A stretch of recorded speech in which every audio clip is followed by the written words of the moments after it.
ሄርሜላ የጠፋችበትን ምክንያት ተናገረች።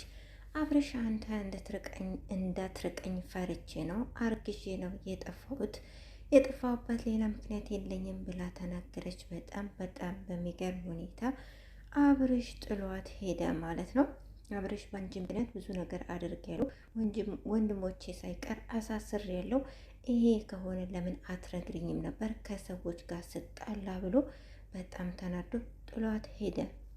አሰላሙ አለይኩም ወረህመቱላሂ ወበረካቱ። ውድ ቤተሰብ እንዴት ናችሁ? ሰላም ናችሁ? አልሐምዱሊላህ እኔ ጋር ሁሉ ሰላም ነው። በያላችሁ በሰላማችሁ ብዝት ተረፍ በለልኝ። ውድ ቤተሰብ እንግዲህ ዛሬ ያልተጠበቀ ያልታሰበ ነገር ነው የተፈጠረው ማለት ነው። እውነት ተፈጥሯል ብዬ ባልገምትም ማለት ነው። ምክንያቱም አውቃ ነው ምናምን የሚባል ነገር ስላለ አውቃ ነው ልትናገር እውነታውን ስላልፈለገች ደብቃ ነው እየተባለ ነው። ነገር ግን ብዙ ሰዎች ደግሞ አብርሽ ላይ ተቆጥተውታል። አብርሽ ላይ በጣም ብዙ አይነት የጥላቻ እና የስድብ ናዳ እየወረደበት ነው፣ በሴቶች ምክንያት ማለት ነው። ሴቶች እናንተ ያው እንግዲህ በየሄድክበት አንተ ማስረገዝ እንጂ ሌላ አታውቅም፣ የትዳርን ጣዕም አታውቅም። ብቻ በጣም ብዙ ነገር እየተባለ እየተሰደበ ነው ማለት ነው። እንግዲህ እንደምናስታውሰው በቅርቡ ሩታ አረገዝኩኝ ብለው ያው እንግዲህ እስካሁን አላመነም፣ ማርገዟንም አላመነም፣ ልጁ መሱን መሆኑን አላመነም። ድጋሚ ደግሞ እቼ አረገዝኩኝ አለችው ማለት ነው። በጣም የሚገርም ነው ነገሩ።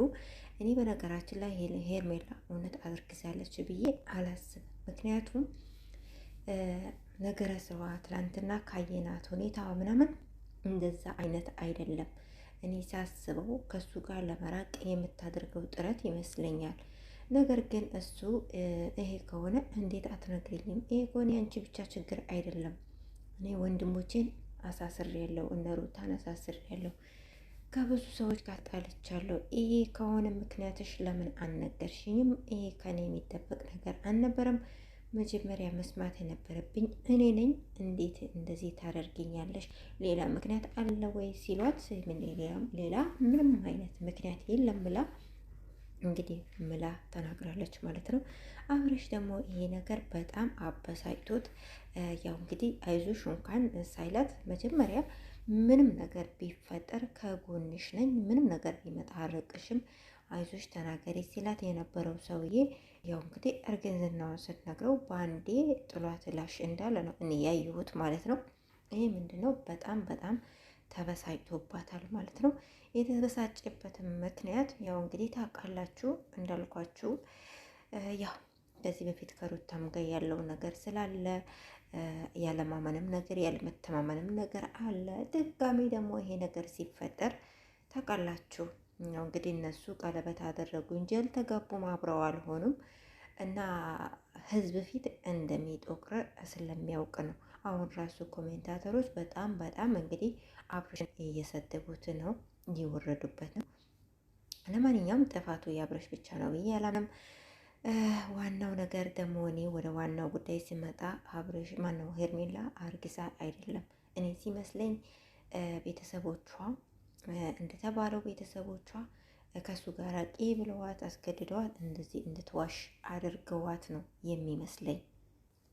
እንደዛ ባይሆን እንግዲህ አንዲት ሴት አስረገዘኝ የምትለው ወንድ ያው ደብቃበት እንዴት ልትጠፋ ትችላለች? እንዴት ልትደበቅ ትችላለች? ማለት ተነጋግሮ የሚሆነውን ማድረግ ነው። ያው አንዴ ሆነዋል፣ አንዴ ተፈጥሯል ስህተቱ።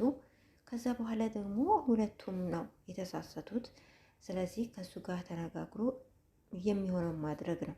ለሱ መናገር የመጀመሪያው እርምጃ ነው ብዬ ነው የማስበው። መጀመሪያ ከሁሉም በፊት ማወቅ ያለበት እሱ ነው ብዬ ነው የማምነው። ስለዚህ ለእሱ ደብቃ እስካሁን አትቆይም ነበረ።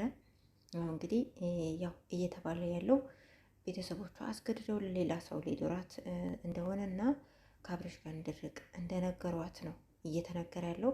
ያንን ለመደበቅ ያው አብርሽ ይህንን ነገር አይቀበልም ብላ በዚህ ምክንያት አድርጋ ተጣልታ ከእሱ ጋር ለመራቅ ያሰበች ይመስለኛል፣ እኔ እንደ ሀሳብ ማለት ነው። ነገር ግን እሷ ዛሬ ያልተጠበቀ ነገር ነው የተናገረችው። እስኪ እውነታው ያው ነገ ወይም ከነገ ወዲያ አብረን የምናይ ይሆናል። እውነታው ተደብቆ አይቀርም፣ ይወጣል አንድ ቀን ማለት ነው። ለማንኛውም ግን በጣም ብዙ ሰዎች አብርሽ ላይ እየወረዱበት ነው፣ እየሰደቡት ነው። በጣም በጣም ብዙ ነገር እየተባለ ነው። የትላንትናው እንኳን ይሻል ነበር፣ ታፍና ነው አትናገሪ፣ ብዙ አይነት አስተያየቶች ነበሩ። የዛሬው ግን ያው ውርጅብኝ ነው ማለት ነው። በጣም ነው ሰዎች የፈረዱበት በአብርሽ። ያው እንግዲህ ምን ትላላችሁ እናላችኋለሁ ውድ ቤተሰብ። ግን በሚያሳዝን ሁኔታ ጥሏት ሄደ። እኔ ያው መጀመሪያው ሲወራት ምንም ነገር ቢፈጠር እኔ ከጎንሽ ነኝ፣ ምንም ችግር የለውም ምናምን ብላት ነበረ። ከነገረችው በኋላ ደግሞ በሚያሳዝን ሁኔታ ጥሏት ነው ሄደው እና በጣም ይሄ ነገሩ አስገርሞኛልም አሳዝኖኛልም ማለት ነው። ለማንኛውም በሰዓቱ ያው ይሄን እውነታ መቀበል አቅቶት በጣም ደንግጦት ምናምን ስለሆነ ነው ጥሏት የሄደው። ለማንኛውም እንግዲህ ያው የአብርሽ ሶስተኛ ልጅ ዱብ እያለ ነው እየመጣ ነው ማለት እና ቤተሰቦች የአብርሽ ሶስተኛው ልጅ እየመጣ መንገድ ላይ ደርሷል አሉ እንግዲህ ሰምታችኋል። እና ውድ ቤተሰቦች እናንተ ምን አሰባችሁ በዛሬው ነገር? እውነት ሄርሜላ እውነት አርግዛ ነው ወይስ ውሸቷን ነው?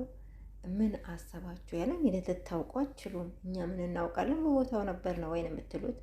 ግን እንደ ግምት ምንድን ነው ግምታችሁ? እኔ ግን አላረገዘችም አውቃ ነው ብዬ ነው የማስበው። እንግዲህ እውነታውን እየቆየን የምናውቅ ይሆናል ማለት ነው።